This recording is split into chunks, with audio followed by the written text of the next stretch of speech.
अवतार की झलकियां कुछ अलग होती हैं। या यूं कहें कि अनंत हरि की अनंत कथा के रस को भिन्न प्रकार से प्रकट करने का अकिंचन प्रयास करते हैं, जिसमें हमने आपके लिए कई प्रसिद्ध मंदिरों व स्वरूपों के विषय में कुछ रहस्य स्पष्ट करने का प्रयास किया। तो कभी भक्तों के चरित्रों का गुणगान भी किया, कभी श्री कृष्ण की ब्रज लीलाओं का उल्लेख किया, तो कभी कुरुक्षेत्र में दिए गए गीता ज्ञान द्वारा उनके जगत गुरु स्वरूप का वर्णन किया।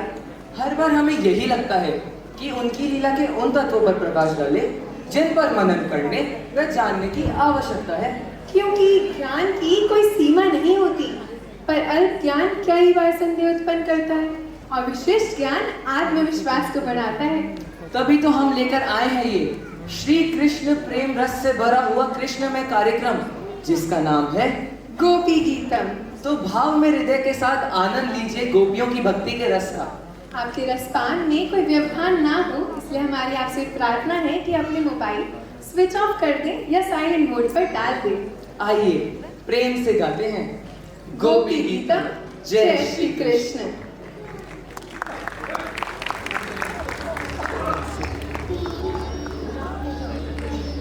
संपूर्ण भारतवर्ष में ज्ञान का दीप जलाने वाले महर्षि वेद व्यास जी को कौन नहीं जानता।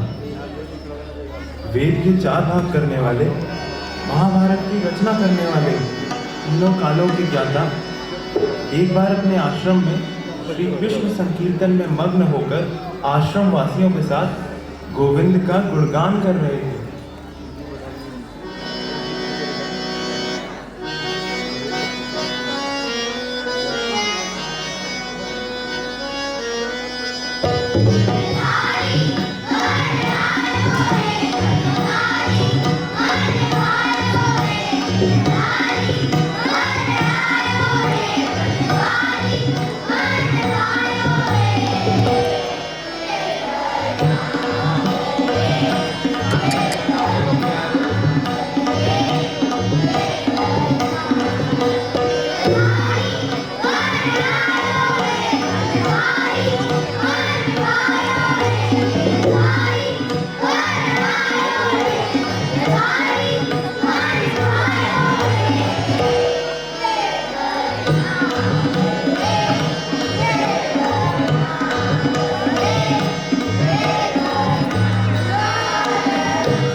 आश्रम का नित्य नियम था, पर आज का दिन कुछ विशेष हो गया क्योंकि संकीर्तन के समय संपूर्ण संसार में भ्रमण करते हुए नारद जी वहां आए।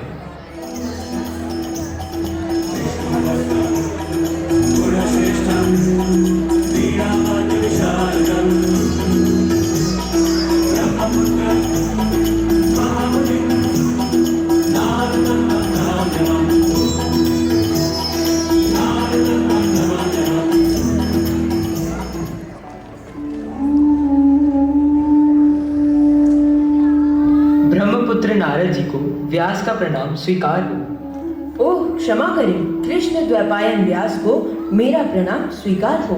नारायण नारायण। क्या बात है, आज आपके मुख पर इतनी गंभीरता कैसी?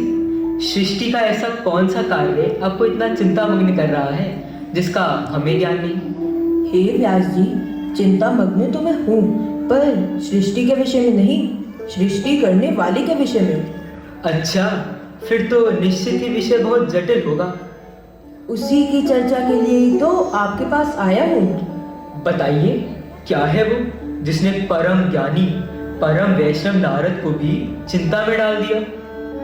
हे व्यास जी, त्रेता युग में प्रभु श्री राम के जन्मोत्सव के समय मैंने उनके बाल स्वरूप का आनंद लिया, तो मैंने ये निर्णय किया कि अब मैं धरती पर ही रहकर श्री कृष्ण की बाल लीला का भी आनंद लूंगा। हाँ नारद जी, प्रभु के बाल रूप को तो मैं भी अपनी मन की आंखों से देखता रहता हूँ। इसीलिए मैं सीधा गोकुल ही पहुंच गया। तो मैंने देखा कि कन्हैया के जन्मोत्सव के बाद नित्य कोई ना कोई उत्सव मनाया जा रहा है। क्या उत्सव था वह, जब कन्हैया ने धरती पर अपना पहला संचरण किया था। यानी कन्हैया अब चलने लगे थे। ऐसा लग रहा था कि गोकुल में एक नया ही चंद्रमा उदय हो गया है। समस्त नर नारी और गोकुल के बाल बालाएं सभी झूम रहे थे, तो मैं भी उनके साथ झूमने लगा। वाह, क्या आनंद आया।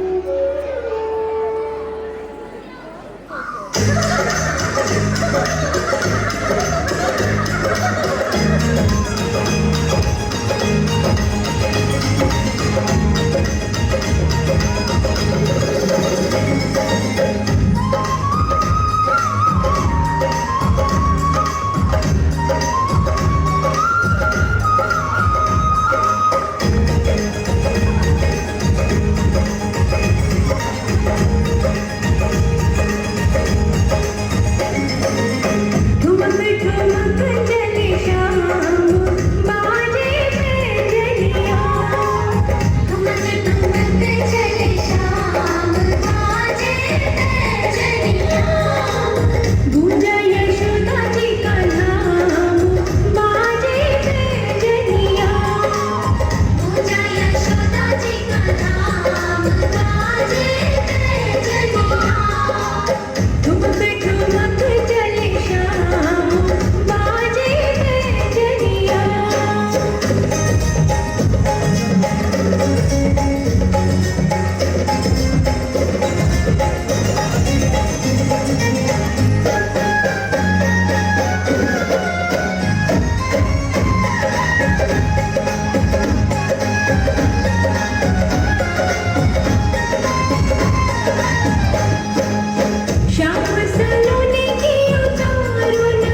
ये तो बहुत ही आनंद का विषय है कि आपको गोकुल में झूमने का सौभाग्य प्राप्त हुआ, पर आपने बताया नहीं कि आप चिंता में मग्न क्यों थे। हे व्यास जी, मेरी चिंता का कारण सुनिए। वृंदावन में जब मैं भ्रमण कर रहा था तो क्या देखता हूँ कि एक ब्रज गोपी यमुना पुलिन पर बैठकर आंख बंद करके ध्यान लगा रही थी। जिन गोपियों के आगे पीछे नंदलाल दौड़ते भागते रहते हैं, उन श्री कृष्ण को छोड़कर ये गोपी भला किस भ्रम का ध्यान लगाने बैठी है यमुना किनारे।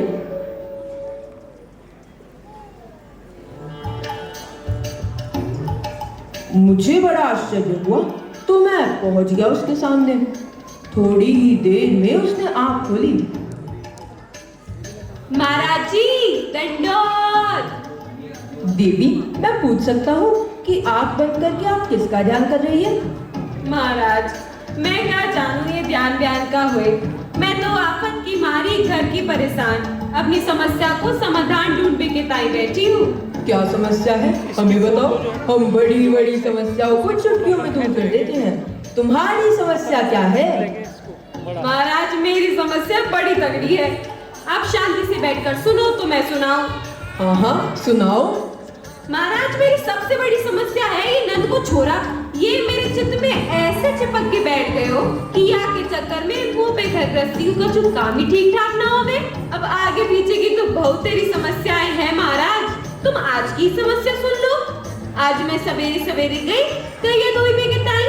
मेरी सास बोली, बहू जा गैया धोला जल्दी जल्दी, बहुत काम है, बड़ी देर है गई, जल्दी जा। मोहे माखन की मटकियां मथुरा पहुंचानी है, तनिक भी देरी पड़ी की बस। तो मैंने धोनी उठाई और गौशाला में गैया धोई भी के ताई चली आई। जैसे ही मैं गैया धोबे लगी, नंद को छुरा मेरे बगल में आके खड़ा हो गया और मुस्कुराते हुए बोलो, अरे भाभी, अब सबरो ही दूध निकाल लेगी का? मैं अभी सवेरों को भूखो ढो रहा हूँ, लेकिन वो यही पिवाई दे। कन्हैया, तू भूखो है? चल मेरे पास आके बैठ, गैया की ताजी ताजी दूध धारा तो पिलाऊं। सोई कन्हैया ने मेरे पास में आके मुंह फाड़ दियो और मैंने बर्तन की जगह धीरे धीरे सब रोई दूध ताकि मोहड़े में धो दियो। ले कन्हैया, जम के पी ले ये दूध धारा पेट भर के, नहीं तो फिर डोल तो रही हो भूखो। मैं धोती गई और नंद को छोरा कटाकट पी तो गयो और थोड़ी देर में मेरी सास आ गई।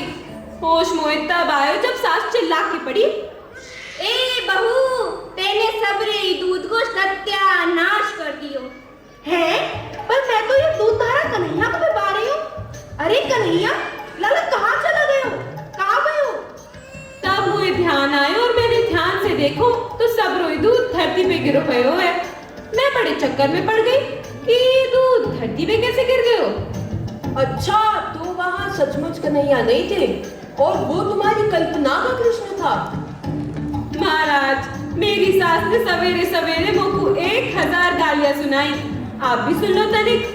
राम राम बहू, तो पे कोई काम ढंगते ना होवे। अब आंखें फाड़ फाड़ के मेरे मोड़ों का देख रही है। जल्दी जा, दान फूट ले, मोको भात बना लो है।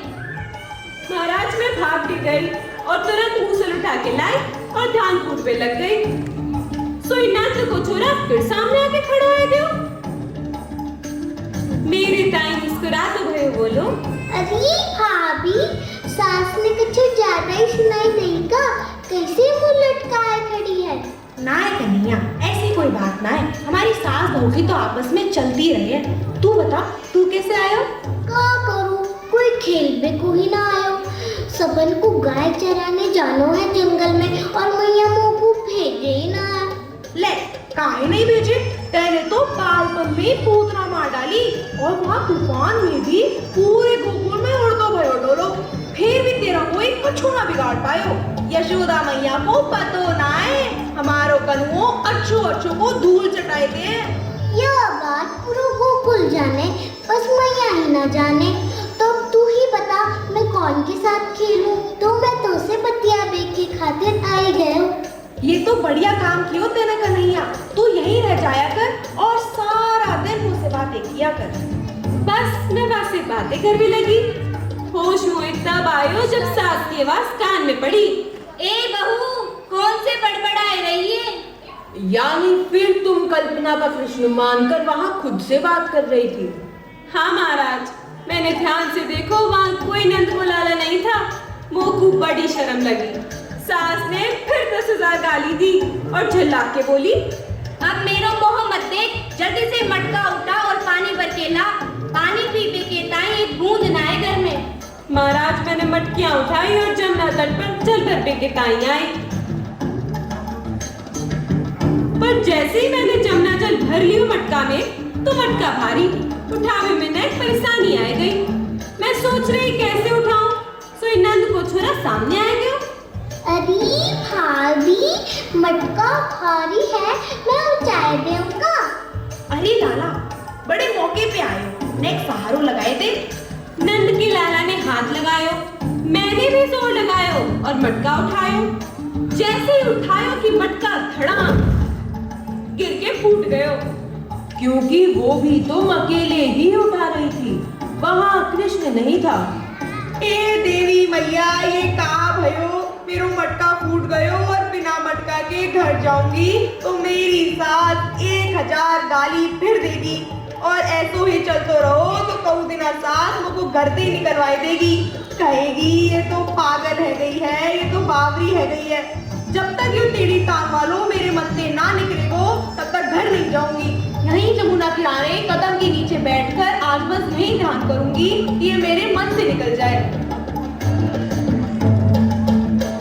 अब मैंने आंख बंद करके बहुत तेरी कोशिश कर ली बाबा, मुंह पे तो निकसे आए हैं। अब आप कछु तंत्र मंत्र जानते हो तो बताई दो, नहीं तो मेरी फंसी विसाई कर गृहस्थी सब चौपट होने वाली है। कन्हैया को मन से निकालने के लिए ध्यान। अब देखो समय बहुत हो गया है, तुम घर जाओ, घर वाले तुम्हारी राह देख रहे होंगे, चिंता कर रहे होंगे। सब ठीक हो जाएगा, चिंता मत करो, जाओ जाओ जल्दी जाओ। ठीक है महाराज जी, जाती हूँ। अरे भाभी, का भयो, ये जमुना किनारे का कर रही थी? अरे कन्हैया, तू अकेलो डोल रहा है, तेरे सारे सखा अभी तक ना लौटे का? जंगल में डोलने के चक्कर में तो कोई भूल गए क्या? मेरे तो होश उड़ गए व्यास जी। सारे संसार का मन विषयों में इतना रमा हुआ है कि जब भी कोई भजन करने बैठे, ध्यान लगाने बैठे कि दुनियादारी की बातें याद आने लग जाए। पर धन्य है ये ब्रजवाला जिसके मन में कन्हैया इस प्रकार रमे हुए हैं। आखिर ये ब्रज की गोपियों ने कौन से पुण्य किए हैं जिस कारण इन्हें ऐसी भक्ति मिली कि जिसके लिए सारी सृष्टि तरसती है वो इनको सहज में ही प्राप्त है। बस यही मेरी चिंता का विषय है। अच्छा, तो परम वैष्णव नारद जी इन गोपियों की भक्ति देखकर अचरज में पड़ गए हैं। यही नहीं व्यास जी, मैंने प्रभु की और भी लीलाएं देखी है। अभी वो द्वारिका नाथ हो चुके हैं, कितने ही भक्तों पर अनुग्रह कर चुके हैं, पर गोपियों की प्रेमा भक्ति जैसी भक्ति मैंने और कहीं नहीं देखी, किसी भी काल में, किसी भी अवतार में भी नहीं देखी। हे नारद जी, भक्तों की इस पराकाष्ठा के विषय में तो स्वयं गोविंद ही बता सकते हैं। आइए आप और हम द्वारिका ही चलते हैं। आखिर इस प्रश्न का उत्तर उनके अलावा और कौन दे सकता है। हाँ व्यास जी, इस समय भगवान कुरुक्षेत्र से लौटे हैं और मैं देख रहा हूँ कि द्वारिका में उनके आगमन पर उनकी स्तुति गाई जा रही है, उनका वंदन किया जा रहा है। आइए हम भी वहाँ गुप्त रूप से उनके कीर्तन में सम्मिलित होते हैं। हाँ, आप ही से तो उन्होंने कहा था, मेरे भक्त जहाँ मेरा गुणगान करते हैं मैं वहीं रहता हूँ। चलिए आज भक्तों की कथा सुनने से पहले प्रभु का गुणगान करके मन और वाणी को पवित्र कर लेते हैं।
बोलिए श्री माँ के बिहारी लाल की।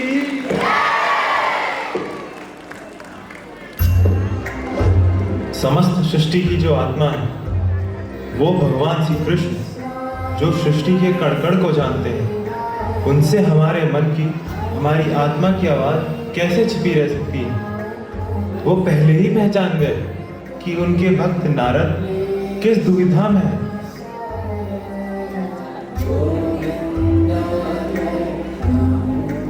प्रभु, जब से आप हस्तिनापुर से लौटे हैं कुछ चिंतित से दिखाई दे रहे थे, पर आज आपकी प्रसन्नता अलग ही दिखाई दे रही है।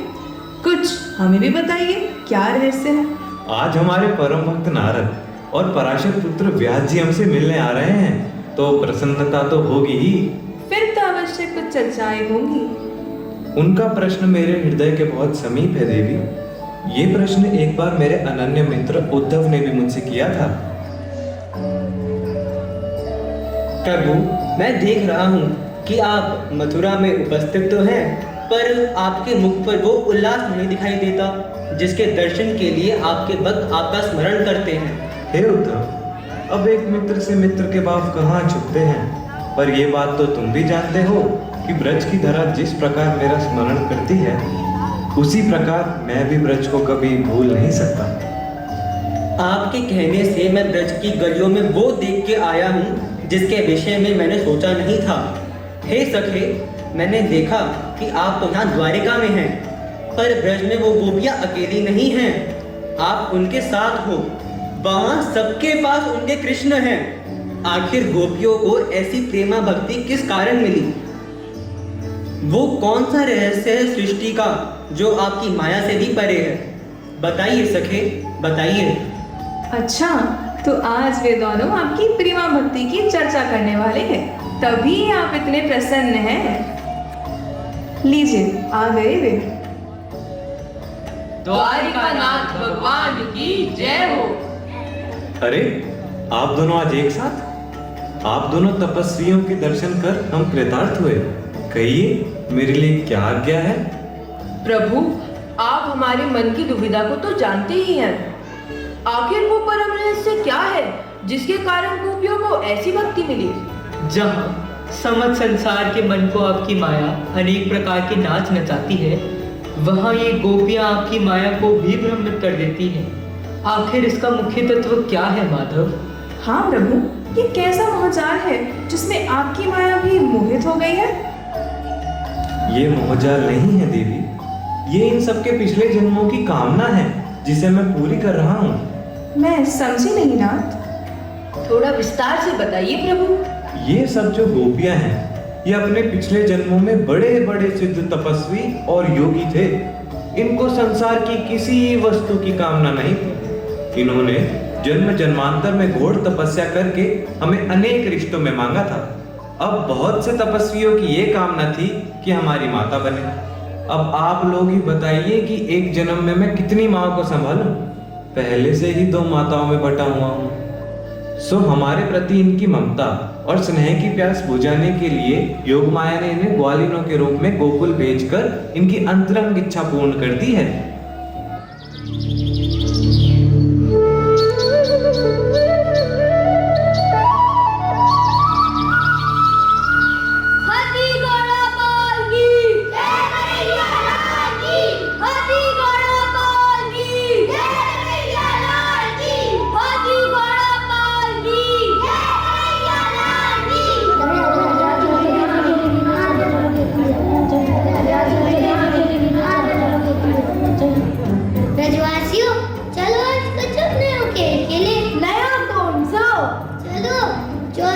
खेलते हैं। देख श्री रामा, अब कन्हैया हमें चोरी करना सिखाएगो।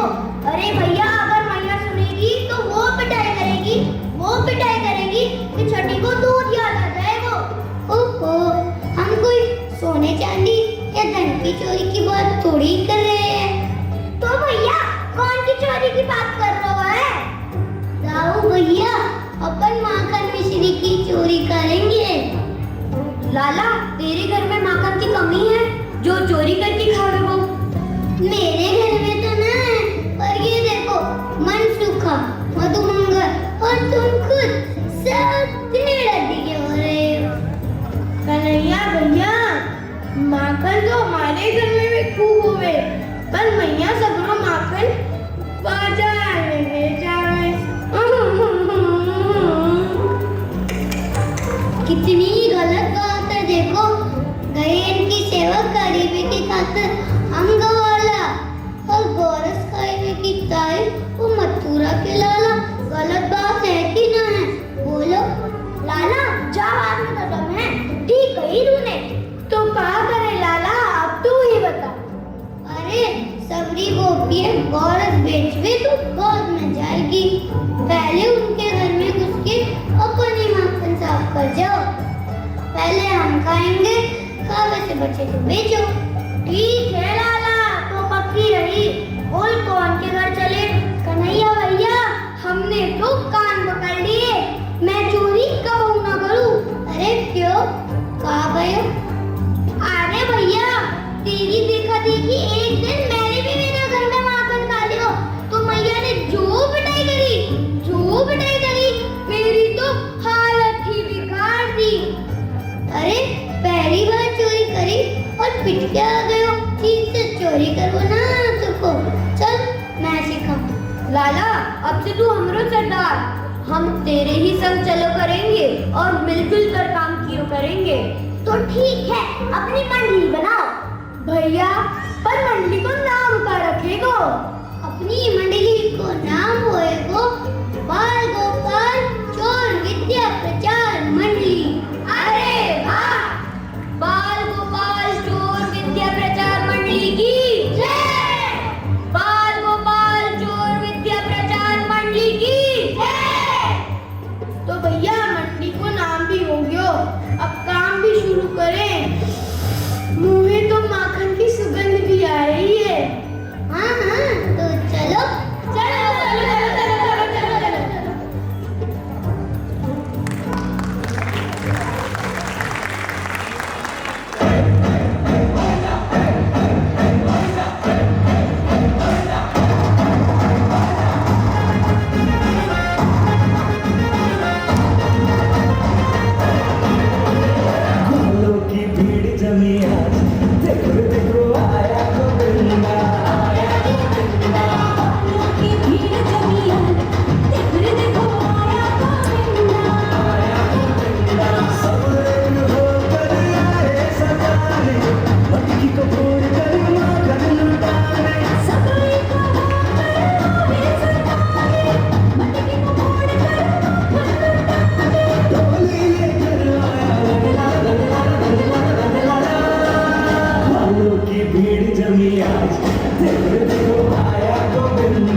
कैसी मोहिनी मूरत है, मैं तो लाला को देखूं तो खो ही जाऊं। अरे कन्हैया, तू मेरा लाला क्यों ना भयो रे? अरे लाला को माखन मिश्री अच्छी लगे है ना, उसके ताई हमरी खास लाठी गैया के दूध को माखन बनाए के घर में ऐसी जगह धरूंगी कि गली में आते जाते भी उस पर नजर पड़ जाए। द्वार भी खुल्लो न रखो है कि माखन देखकर वो नंदलाल सीधो घर में घुस जाए। मैंने तो माखन का कटोरो हाथ में ही ले रखो है। तेरो माखन ना खाबे वारू हो, उसके ताई तो मैंने ताजा ताजा माखन बनायो है। हाँ, तुम दोनों का ही माखन ना खाबे वारू हो, तेरी टांग वारो नंद को छोड़ो। क्यों? मांगने में ना जावे उसे कहा करे है। ए गोपी, मैं कोई भिखमंगो थोड़े हूँ। माखन खाए को आनंद चुरावे में है, मांग के खाए में ना है। मांगवे में तो ला जावे, पर चोरी करने में जैसे बड़ी रीता दिखे हैं उसे। जिसके भागोदे हो बेवारे हो, उसी के घर दौड़ के जाए है श्याम सुंदर। मैं तो किवाड़ के पीछे छिप के देखती रहूं उसकी सब बाल लीला। अरे कहाँ खो गई सबकी सब? अगर माखन चोर आ जाएगो तो सब रू माखन खा जाएगो और हम तरस को भी तरस जाएंगी। मैंने तो आज उसको भी प्रबंध कर रखो है। आज माखन चोर को रंगे हाथों पकड़ने की तैयारी है रही है। ऐसे तो वो नंदलाल हाथ आने वाला ना है, पर आज जय घर में वालों से बस सर कर लो, फिर देखना कैसा नाच नाचेगो वो। अरे अगर हम सब यहीं ठाड़ी रही तो माखन चोर हाथ में ना आने वालों। चलो नहीं चलो, सब जल्दी चलो और कहीं छुप जाओ। हाँ हाँ, चलो नहीं चलो।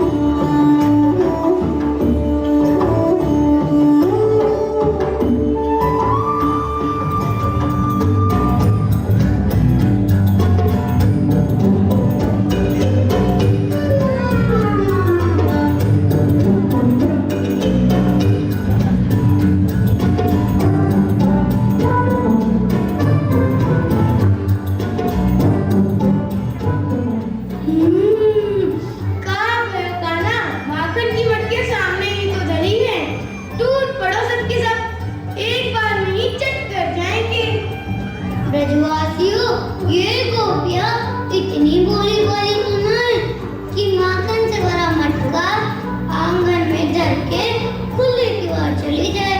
कच्ची चक्का जरूर है। वो कहा करे भैया, तुम ही बताओ। वो तो बड़ी भूख लगी है। एक काम करो, तुम सबरे मिलकर भोग लगाओ, मैं पहरेदारी करूँगा। ठीक है लाला, ऐसे करते। चलो रे, सबके सब टूट पड़ो।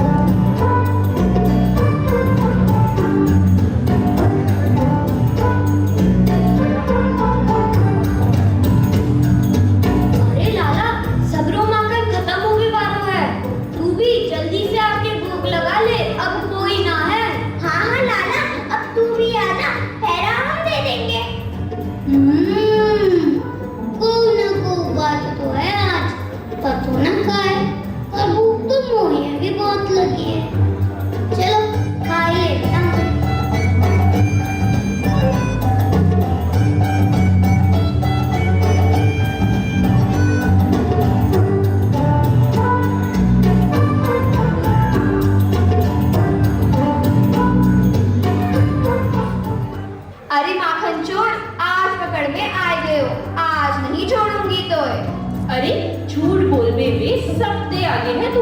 बोल, किसको माखन चोरी क्यों है? कहो कन्हैया, कैसी रही? तू समझ रहे हो कि पकड़ो न जाए। अरे आओ गोपियों, आज तुम सब एक साथ मेरे घर कैसे आ गई? क्या बात है? अच्छा, तो ये तेरो घर है? और नहीं तो क्या, मेरो ना तो कर तेरो है। अरे लाला, देख अच्छी तरह चारों तरफ आंख तो घुमा के देख।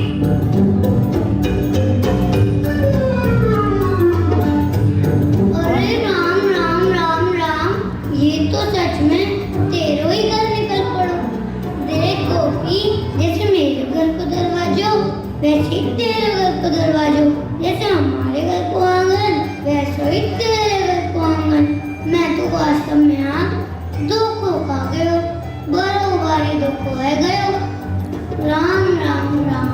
अच्छा अच्छा ठीक है, तो तू ये बता कि तू अपने घर के धोखे से यदि घुस आए हो तो या मटकिया में आग काट को डालो।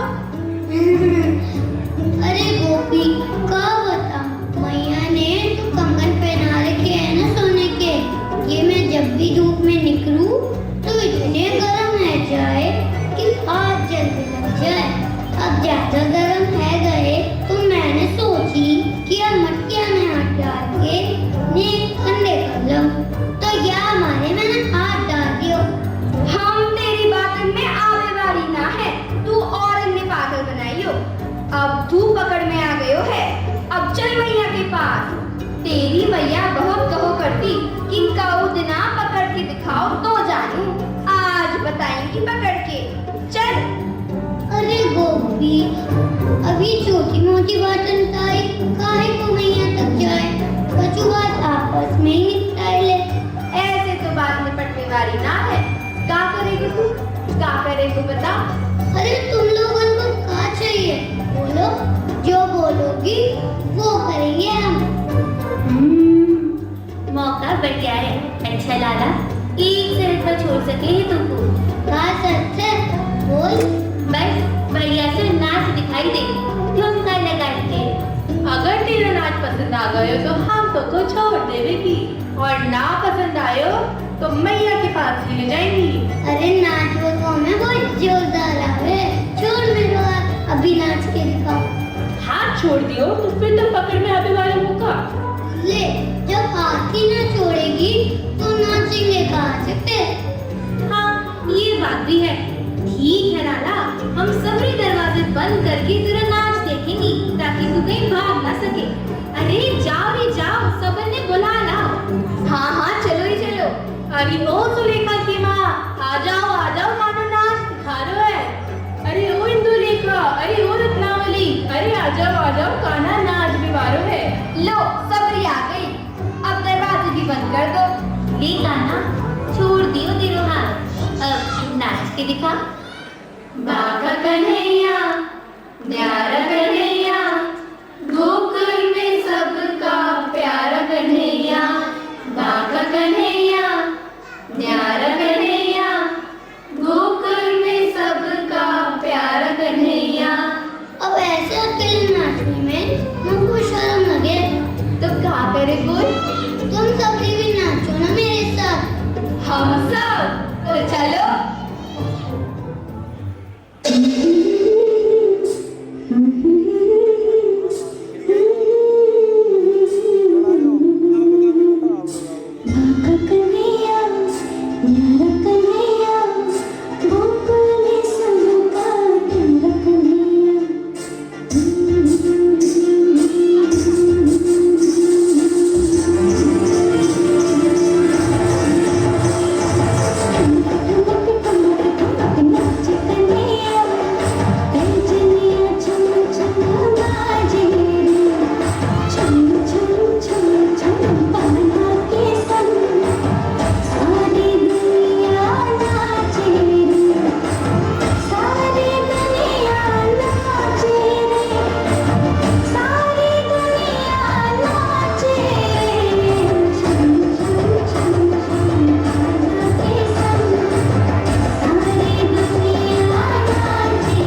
वात्सल्य का ऐसा मधुर रस ब्रज में बरसा, माखन चोर ने माखन ही नहीं उसके साथ भक्तों के हृदय कमल को भी चुरा लिया था।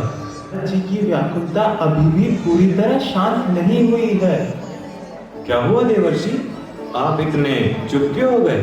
लगता है वो सोच रहे हैं कि आपने ये वात्सल्य की मधुर भक्ति उन्हें क्यों नहीं दी। हाँ, ये तो सोच रहा हूँ, पर मैं जानता हूँ कि उन मुनियों जैसी तपस्या मेरी नहीं है, और फिर मेरी कामना तो आपका दास बनकर रहने की है, तो वो कृपा तो हमेशा ही मुझ पर बनी हुई है। अर्थात प्रभु आपने इस अवतार में जो भी लीला की है उसमें सभी का कारण भक्तों के मनोरथ ही है। जिन्होंने आपको पुत्र रूप में चाहा उनको आपने वो सुख दिया, और जिन्होंने आपको भ्राता के रूप में चाहा उनको। भाई का कर्तव्य होता है रक्षा करना और सहारा देना, तो समस्त संसार का पालन और रक्षण मैं ही तो करता हूँ। हे देवी, द्रौपदी ने प्रभु को भ्राता के रूप में स्वीकार किया तो प्रभु ने उसका चीर बढ़ाकर उसकी रक्षा की। ये तो समस्त संसार जानता ही है। बहन सुभद्रा का विवाह उसकी इच्छा से अर्जुन से कराने के लिए क्या क्या खेल नहीं रचा इन्होंने। उसका तो जितना गुणगान करे उतना कम है, पर अब गोपियों के लिए एक ही संबंध बचता है, और वो है सखी का संबंध। अब उस पर भी प्रकाश डालिए। अति उत्तम प्रश्न है देवी, मेरी जिज्ञासा ये जानकर ही पूरी होगी। ये बात किसी संबंध की नहीं है, ये प्रेम भक्ति की बात है। एक बात बताइए देवर्षि, आज आप मुझसे कुछ मांगेंगे तो क्या धन मांगेंगे? धन? प्रभु, मैं कोई सांसारिक प्राणी थोड़ी हूँ, मेरा धन से क्या प्रयोजन? मैं क्या करूँगा धन का? मुझे इस संसार की कोई भी वस्तु नहीं चाहिए, तो धन की आवश्यकता ही नहीं है। आप बताइए देवी, क्या आप मुझसे स्वर्ग मांगेंगी? नाथ, आपके बिना तो स्वर्ग भी मेरे लिए नर्क समान है, और स्वर्ग तो साधारण प्राणियों की इच्छा है। मुझे तो जन्म जन्म आपका साथ चाहिए। हे बादरायणी, आप बताइए, क्या मोक्ष आपकी इच्छा है? प्रभु, मोक्ष में तो आत्मा परमात्मा में मिल जाती है, और फिर जन्म और मृत्यु का बंधन मिट जाता है। फिर आपके अवतार के दर्शन मुझे कैसे होंगे? अगर आपका दर्शन ना मिले तो मोक्ष भी मेरे लिए अभिशाप ही है। तो बताइए देवर्षि, मेरे भक्त मुझसे क्या मांगेंगे? आपसे तो आपको मांगा जाना ही श्रेष्ठ है प्रभु।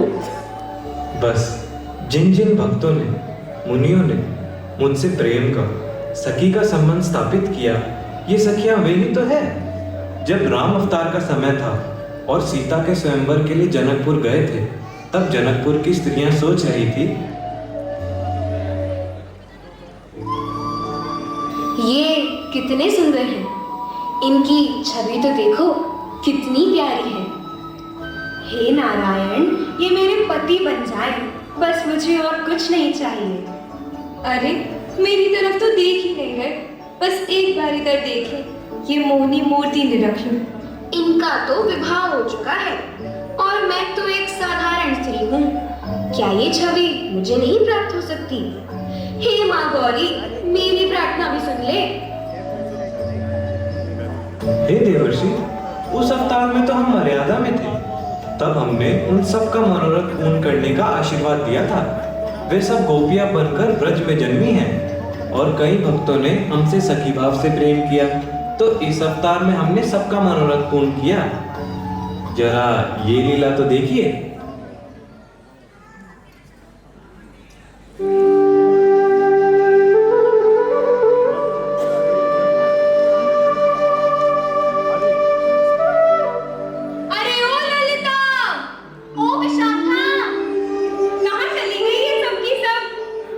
थोड़ी देर पहले तो कह रही थी कि यमुना जी की धारा में जा रहे हैं।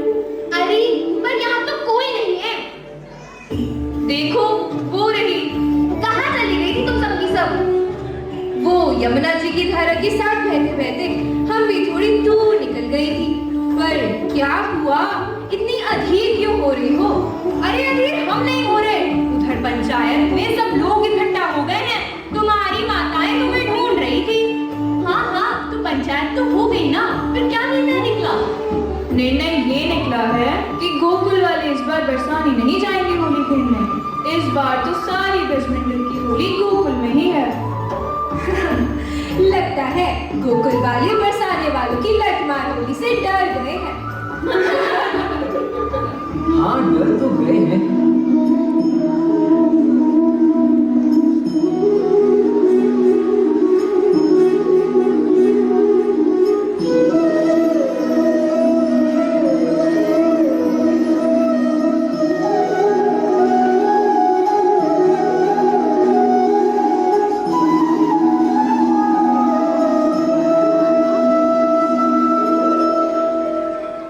पिछली बार खूब पिटाई की थी तुम बरसाने वालों ने।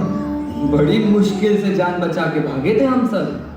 आपने इतना बड़ा गोवर्धन उठा लिया था सबको बचाने के लिए, तो फिर इतनी सी लाठियों के वार से कैसे डर गए? गोवर्धन तो मैं कई बार उठा लूं, पर ये गोपियों की लाठियों के वार ना बाबा ना। पर मुझे तो पंचायत का निर्णय बिल्कुल सही लगता है। तुम लोग भी तो आओ कभी यहाँ गोकुल में होली खेलने। हे मनमोहन, आपकी मुरली की तान सुनकर कौन आपसे मिलने नहीं आना चाहता, पर ये संसार, लोक लाज, हमें सब सोचना पड़ता है। किशोरी जी सही कह रही है कान्हा, और ये तो बरसाने से आती है तुमसे मिलने। हम तो गोकुल में रहकर भी लोक लाज के भय से चाह के भी नहीं मिल पाती।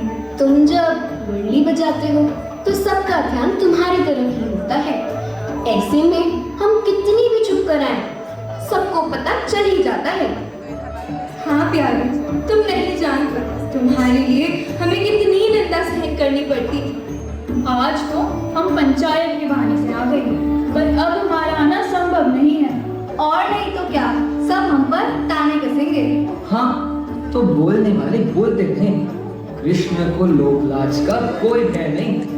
ये बात इतने सहज भाव से केवल कृष्ण ही कह सकते हैं, क्योंकि वो पुरुष है, नारी नहीं। हम नहीं कह सकती। क्यों नहीं कह सकती हो राधे? मैं तो समझता हूँ कि प्रेम करने वालों में कोई अंतर नहीं होता, और फिर निंदा का भय जैसे हो, उसे प्रेम करने का कोई अधिकार ही नहीं। तो फिर हे सखियों, ये बात आप क्यों नहीं कह सकती? ये प्यारे, अगर तुम नारी होते तो इस क्यों का उत्तर स्वयं ही जान लेते।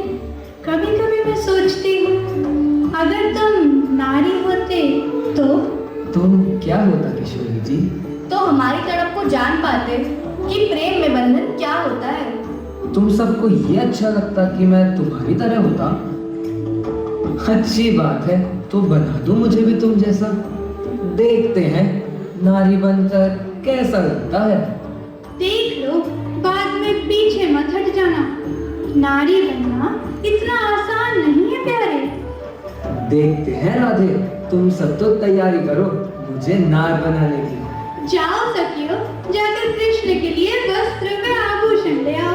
आज कृष्ण को नार बनाते हैं। चलो चलो चलो।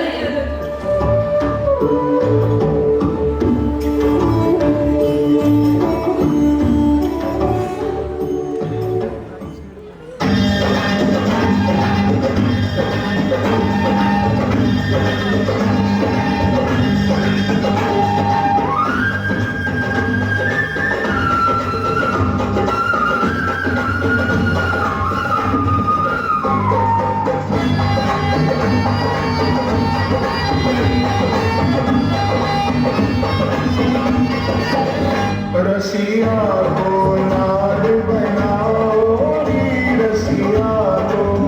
रसिया को नार बनाओ रे रसिया को। अरे रसिया को, अम्बे रसिया को, अम्बे रसिया को नार बनाओ रे रसिया को। रसिया को नार बनाओ रे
मेरी भाल नयन विच कजरा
प्रभु ने आज गोपियों की भक्ति के रहस्य को बताकर तो हमें धन्य ही कर दिया। धन्य है ये गोपियां और इनकी प्रेमा भक्ति, धन्य। आइए देवर्षि, प्रभु की इस लीला में हम भी भक्ति भाव में भरकर उनकी वंदना करते हैं।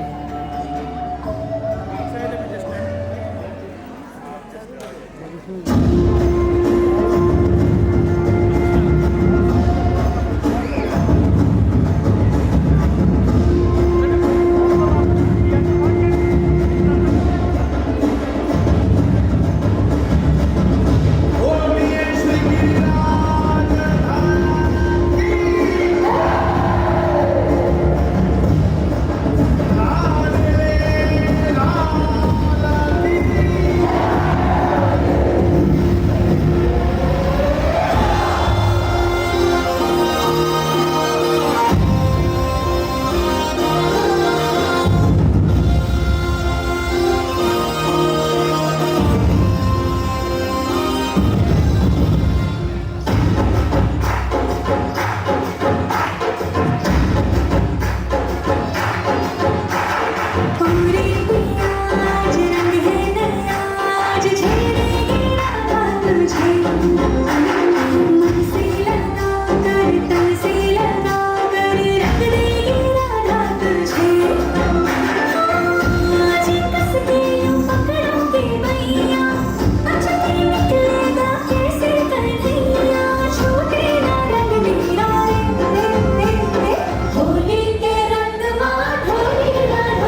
गोपियों की अनन्य भाव के बारे में जितना कहा जाए उतना ही कम है।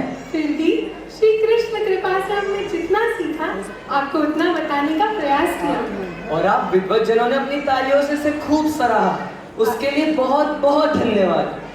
अब कार्यक्रम की भक्ति में समाप्ति के लिए हमारी आपसे प्रार्थना है कि आप सभी अपने अपने स्थान पर खड़े होकर आरती में सम्मिलित हो और अपनी भक्ति को पूर्णता प्रदान करें। और हम प्राचार्य महोदय जी से भी प्रार्थना करते हैं कि वो विशिष्ट अतिथियों के साथ मंच पर आए, दर्शकों की प्रतिनिधि के रूप में आरती में सम्मिलित हो और इस सभा को धन्य करें।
अतुल रति गोप तुम्हारी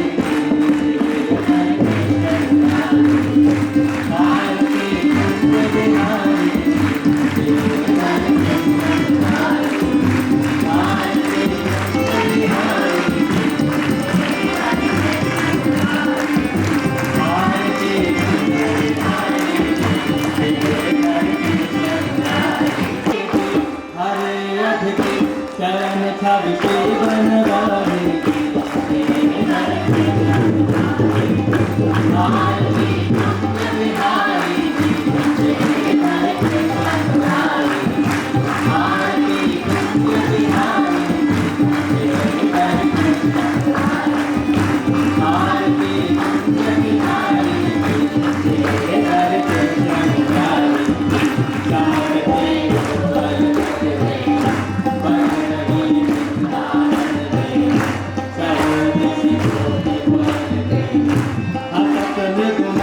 चांदनी कटक भवतम तेरे सुने